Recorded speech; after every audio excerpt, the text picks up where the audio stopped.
ወጣቶችን ተጠቃሚ የሚያደርግ ክህሎት መር የሥራ ዕድል በመንግስትና መንግስታዊ ያልሆኑ ተቋማት ጋር በመቀናጀት በተከናወኑ ተግባራት አያሌ ዜጎች የሥራ ባለቤት መሆናቸውን ከተቋሙ የተገኘው መረጃ ያመለክታል። ለዚህም የሲዳማ ክልል መንግስት ለሥራ ዕድል ፈጠራ ከፍተኛ አስተዋጽኦ ላበረከቱ ተቋማት የምስጋናና የማበረታቻ መርሃ ግብር አካሂደዋል። በምስጋናና ማበረታቻ መርሃ ግብር ላይ ተገኝተው ንግግር ያደረጉት የሲዳማ ክልል ርዕሰ መስተዳድር አቶ ደስታ ሌዳሞ ለወጣቶች ክህሎት መር ሥራ በመፍጠር ተጠቃሚ እንዲሆኑና የገቢ አቅማቸውን እንዲያሳድጉ የገንዘብ ድጋፍ፣ የህይወት ክህሎት ስልጠናና የሰለጠኑ ወጣቶች ስራ እንዲያገኙ አስተዋጽኦ ያደረጉ ተቋማትን አመስግነዋል። አሁን ያለንበት ምዕራፍ ኢትዮጵያን ለማበልጸግ መንግስታችን ተግቶ እየሰራ ያለበት ወቅት ነው። በዚሁ መሰረት የሲዳማ ክልል መንግስትም ከህዝቡ ጋር በመገናኘት ከጥልቅ ድህነት ህዝቡን ማውጣት የሚያስችሉ በርካታ የልማት እቅዶችና የመልካም አስተዳደር እቅዶችን በመተለም በትጋት እየሰራን ውጤትም እያስመዘገብን እንገኛለን።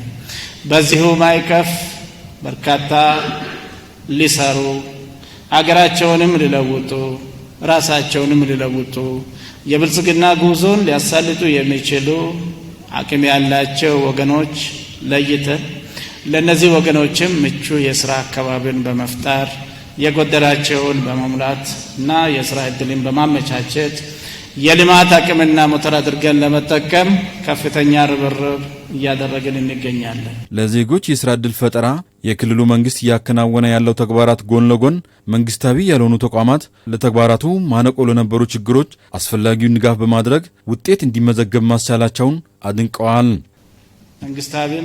መንግስታዊም ያልሆኑ ተቋማት የፋይናንስ ማነቆን የሚፈታ እንደዚሁም ቴክኒካዊ ድጋፍን ብቃትን ከአዌርነስ ጀምሮ በማዘጋጀት ስራ ለሌላቸው ወገኖች ሰፊ የሥራ ዕድል እንዲፈጠር የተፈጠረው ሥራ ዕድል በርካታ ዜጎችን እንዲጠቅም ከዜጎቹ አልፎ ለሀገርም ኢኮኖሚ በማሳደግ ሂደት ከፍተኛ ሚና እንዲኖረው ለማድረግ በቀና ልቦና ተነሳስታችሁ ምን ሰራውን ጥረት ደግፋችሁ በተለየ በዚህ ዓመት በርካታ የፋይናንስ ግብአትን በማቅረብ እቅዳችን እንዲሳካ ዜጎቻችን ተጠቃሚ እንዲሆኑ ከኛ ጋር ሰርታችኋል።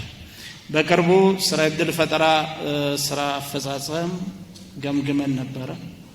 ስራ አፈጻጸሙን በገመገምንበት ወቅት የተሰራውና የተገኘውን ድጋፍ ልብ ማለት ይችላል።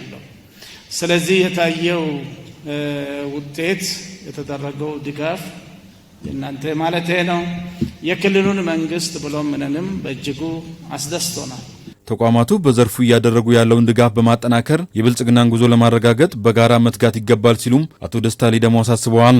የሲዳማ ክልል ስራና ክህሎት ቢሮ ኃላፊ ወይዘሮ ሀገረ ጽዮን አበበ በበኩላቸው በክልሉ የተሰሩ ያሉ የክህሎት ልማት ስራዎች በተቀናጀ መልኩ እንዲከናወን ድጋፍ ላደረጉ አካላት እውቅና እንዲሰጥ መርሃ ግብሩ የተዘጋጀው በክልሉ ርዕሰ መስተዳድር አቶ ደስታ ሌዳሞ ሀሳብ አመንጭነት መሆኑን ገልጸዋል።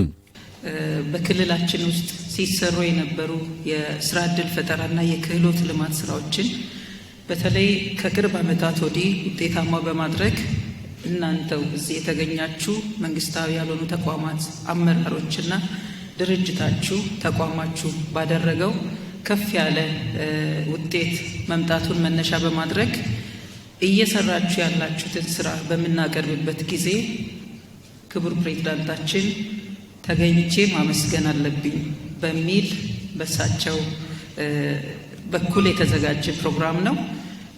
በቅድሚያ ለዚህ በጣም እንደ ቢሮ ከፍ ያለ ምስጋና ነው ያለን፣ እንድታመሰግኑልኝ ይጠይቃል። የሰለጠነ የሰው ኃይል በማፍራት ወደ ኢንዱስትሪ ልማት ለማሻገር የተደረገ ያለው ጥረት በክልሉ አዳዲስ የሥራ ባህል እየፈጠረ መሆኑን ወይዘሮ ሀገረ ጽዮን አበበ አስረድተዋል። መንግስታዊ ያልሆኑ ተቋማት ድርሻ በጣም ከፍ ያለ ነው ማለት ነው። አዲስ ባህልን ያለማመደ ይህንንም ስል በተለይ ከኢንዱስትሪ ጋር የሰለጠነውን የሰው ኃይል በማገናኘት ውስጥ በእያንዳንዳችሁ ፕሮጀክቶች ውስጥ ያለው እቅድ ለእኛ ትልቅ አቅም የሆነን መሆኑን በዚሁ መግለጽ ፈልጋለሁ። እዚህም ባሻገር የሀገራችንን የሥራ ዕድል ፈጠራና የክህሎት ልማት የፖሊሲና የስትራቴጂ አዲሱን አቅጣጫ በመከተል ሁሉም ዜጎች ሰልጥነው ወደ ስራ እንዲሰማሩ የተደረገው ስራ ቀላል የሚባል አይደለም። የተለያዩ ድጋፍ በማድረግ ከክልሉ መንግስት ጎን የቆሙት መንግስታዊ ያልሆኑ ተቋማት እያደረጉት ያለውን አስተዋጽኦ አጠናክሮ መቀጠል እንደሚገባም ወይዘሮ ሀገረ ጽዮን አበበ አሳስበዋል። መንግስታዊ ያልሆኑ ተቋማት በተያዘው በጀት ዓመት ከ600 ሚሊዮን በላይ የገንዘብና